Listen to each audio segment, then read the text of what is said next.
Alright, to continue with the 5 misunderstanding series, here are 5 more regarding our practice.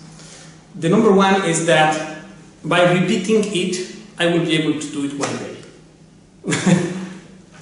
That's not true. Because if you repeat it wrong, how is it you're going to play it right? By repeating it more. Actually, you're going the opposite way. That's why you need supervision.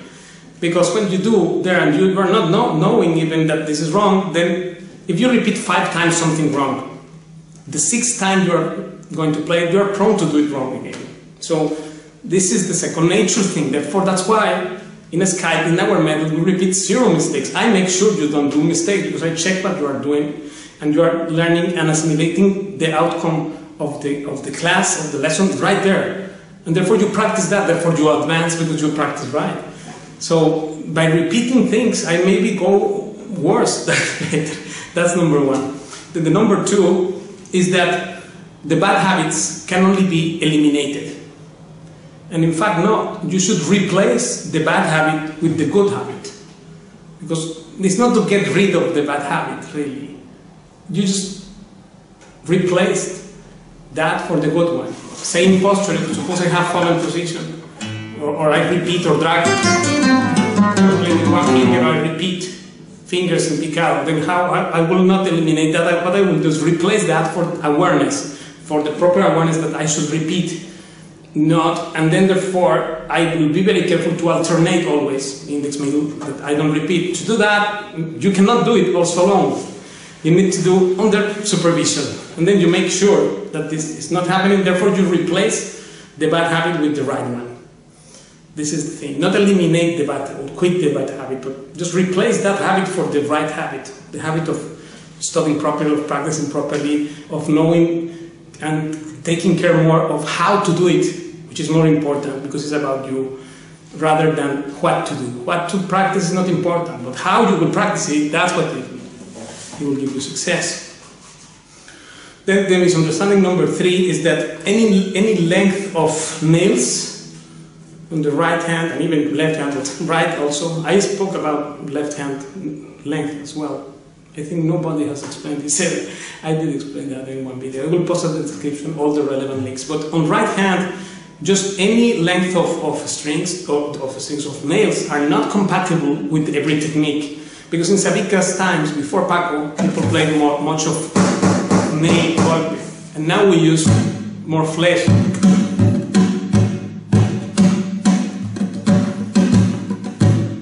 Right? So we don't do it like this. And therefore, if you have too long the nails, then that's not compatible with every technique. Every technique requires different attack you have. And also, in the picado thing, if you have too long the nails, then you will have to bend here or have a problem, which is considered a defect in our technique, in the Paco de Lucia's technique.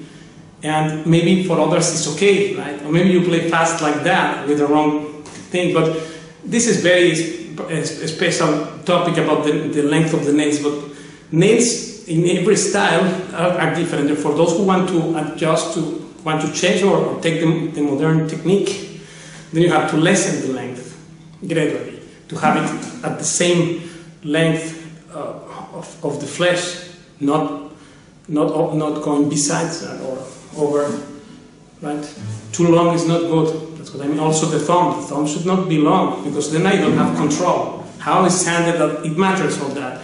So one type of nails is just, if I have just any way the length on the nails, it's not compatible to play anything. No. Okay, that's one thing. Then the misunderstanding number 4 is that the posture is not important. This is like, it doesn't matter how you just play it. You don't care how you are playing. That's not true. Suppose I have the guitar because I have to be watching, I'm watching all the time like this, so I will get eventually a problem on the neck. And also, instead of having the guitar perpendicular to the floor, like this direct, I have like this to be able to watch here. Right? So I'm doing like this, twisting here my left hand wrist and doing like this. Do you think this is good? No, it's not good. So in fact, in Paco's technique, not only this, but this is the figurable. Have it like this instead of this way, right? This way. If I have this way, that's wrong, because I have, just to watch here, I have to be twisting this, and eventually getting an injury on the left hand. Right? People complain about this tendonitis, this thing and these things, which most of the time are just self-induced, but let's say you get an injury also. Why? Because you have bad technique. So therefore, technique is very important to your assurance that you will be able to keep playing many years in the future, because you have a good technique, you can keep playing and don't get an injury. So that's important thing. Therefore, posture is important. Also, the chair where if we are very tall, then we need a higher chair. It's not the same. Just sit there and play. No, wait a moment. Are you a tall guy or a short guy, or how you feel there with the? I will post at the description also a video we did a long time ago at the conservatory about this chair thing. Not to get that chair. I'm not advertising that chair or anything. I don't advertise anything actually, because only thing why I'm telling you these advices and answering these questions is because it's for your welfare only. But the chairs are important, and therefore, well, that one there in the conservatory, and it's difficult to get that chair, very difficult. Some friends ask me, I want to buy that.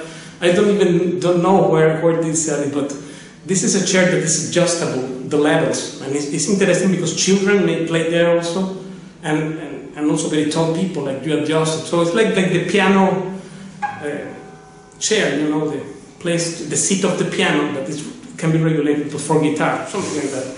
Well, if you get the proper chair, you can make yourself a chair. Why do you want that chair? Don't worry, but that's also important, because if you're very tall and you're in a short chair and all like this, and then with the footstool high and all like, you know, the posture is important. Then don't complain about back pain in the back or in the shoulders, because it's important that you are in shape. Means in an ergonomic way playing. So that's the body, but also the hands, posture of the hands is important, because eventually people will injure also by playing wrong techniques because of wrong posture. So posture is important. Now the number 5 is that we need to be watching at the fretboard forever. That's not true. We need to get to the point in which we can feel the guitar and feel the frets. We don't need to see it. We just feel where we are playing, and then we really get inside the sound and enjoy more. Right? In fact, one tip, you know, people sometimes this dot thing also, or the habit of the dots to know where you are. That's not good. If you want to know, one thing is that here, when we do this, at the limit of the guitar, because we have 4 fingers, unless we are in such a recital, this happens here. This is the 9th fret, right? This is, when I do this, at the limit here, automatically my finger 1 is on the 9th fret. So if I want to get the 8th fret, I just do this, right? Or 7th fret. I don't need to count 1, 2, 3, 4, 5, 6, 7, right?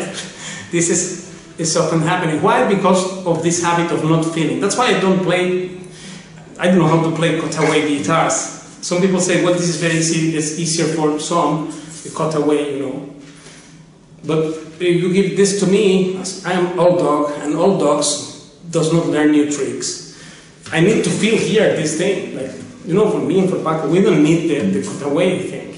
This is for other styles, and some great players use it also, but for me, it's actually uncomfortable because I don't know where I am. Right? I have all the free in the neck. It's another instrument, I'm saying, but this thing here is the feeling. It means that you need to get the feel of the guitar.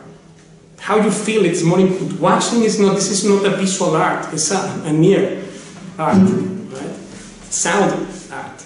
Therefore, here the visual aspect is not important, really. Only thing because you have to watch because you don't know. But the moment you master the instrument, gradually you would have exercises for that with the blindfold playing. And then you experience really very deeply and differently the sound without having to see all the time, watch, just predominance to the eye instead of listening and feeling. The guitar has to be feeling there.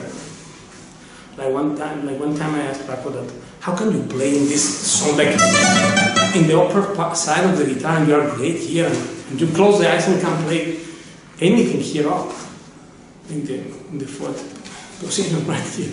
And he said, well, if I put off the lights, and you told your wife or your girlfriend, you don't know that it's her or what? He said that. Like, you need to know by touch, not by seeing. That's what he meant. Okay, I hope this helped you. Thank you, and I see you next time.